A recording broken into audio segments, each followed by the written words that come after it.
Hello నమస్తే. Rosemary water ఎట్లా prepare చేసుకోవాలో చూపిస్తున్నాను. వేడి వాటర్ స్టవ్ పైన పెట్టి రోజ్మేరీ లీవ్స్ వేయాలి. మళ్ళీ అందులో కొన్ని మెంతులు యాడ్ చేసుకోవాలి.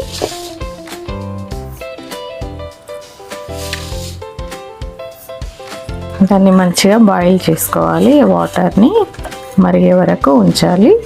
ఈ రోజ్మేరీలో కలర్ అంతా మెంతులది అందులో కషాయంలాగా రావాలి. అప్పటిదాకా మరిగించుకోవాలి.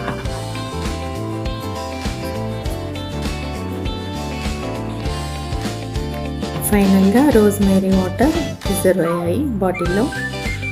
ఇది ఒక 15 days బయట ఉంచుకున్నా ఏం కాదు, కాకపోతే ఫ్రీజర్ చేయాలి. ఫ్రిడ్జ్లో పెట్టుకొని యూజ్ చేయాలి. ఒక 3 months వరకు యూజ్ చేయగలరు.